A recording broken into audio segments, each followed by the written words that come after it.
Baik, lintas langsung dari Johor petang ini membawakan berita mengenai persediaan pembadanan Taman Negara Johor menjelang pembukaan semula Taman-Taman Negara Isnin minggu hadapan. Perinciannya langsung bersama Nur Akila Arbain. Silakan Akila. Baik, terima kasih Tuan Julia. Perbadanan Taman Negara Johor PTNJ sedia menerima kehadiran pengunjung 1 November ini susulan peralihan ke fasa 4 Pelan Pemulihan Negara. Ketika ini, kerja selenggara fasiliti dan pelaksanaan pematuhan SOP dimuktamad. Pengarahnya Hanis Musalman Salehan memaklumkan pihaknya mengalu-alukan kehadiran pengunjung yang lengkap vaksinasi. Mereka diwajib memakai pelitup muka dan mengimbas My Sejahtera. Untuk aktiviti pendakian, mereka perlu menggunakan khidmat pengiring di iktiraf PTNJ.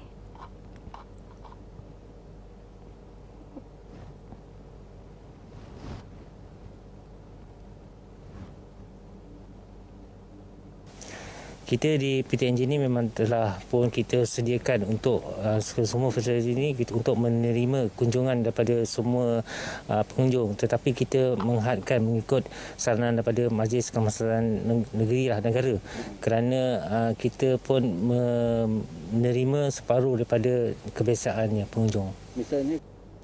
Beliau memberi jaminan semua kemudahan di Taman Negara Gunung Ledang, Selai, Pulau Kukup, Endau Rompin dan Tanjung Piai berada dalam keadaan baik. 1.5 juta ringgit diperuntukkan Kementerian Pelancongan, Seni dan Budaya untuk penyelenggaraan semua taman negara tahun ini. Tempoh perjalanan antara Keluang dan Segamat bakal jadi lebih singkat menerusi pembinaan Jalan Baharu Paloh Bekuk.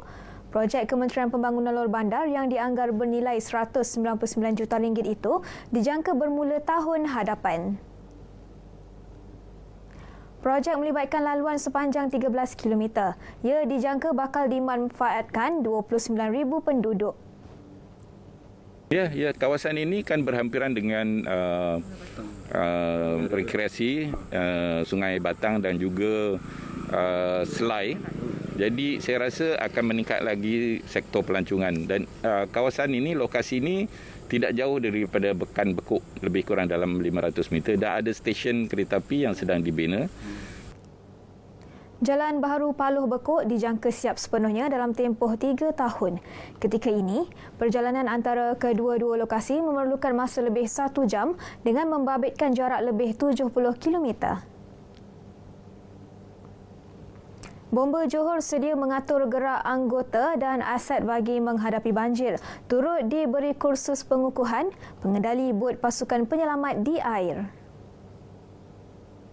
Pengarahnya, Datuk Yahya Madis berkata, operasi banjir dijangka lebih tersusun dengan penerimaan 3 bot ringan baharu. Ia boleh digunakan untuk kerja menyelamat di kawasan cetek selain melancarkan proses pemindahan penduduk terjejas. Memang efisien dan anggota pun seronoklah buat kerja menyelamat tu. Mereka boleh merunda dengan bot ringan dan boleh segera. Kalau tidak, kita terpaksa gunakan pelampung, kadang-kadang kita meredah air dengan tali dan pakai life jacket. Risiko pada anggota kita lah. Bomba Johor memiliki kekuatan 1,300 anggota di 32 balai. Pasukan turut dibantu 149 anggota bantuan dan 20 pasukan bomba sukarela. Sekian lintas langsung dari Johor petang ini. Terus patuh SOP ditetapkan walaupun anda telah divaksin. Yang sahih di Berita RTM. Assalamualaikum dan salam hormat. Waalaikumsalam. Terima kasih Akila untuk perkembangan dari Johor.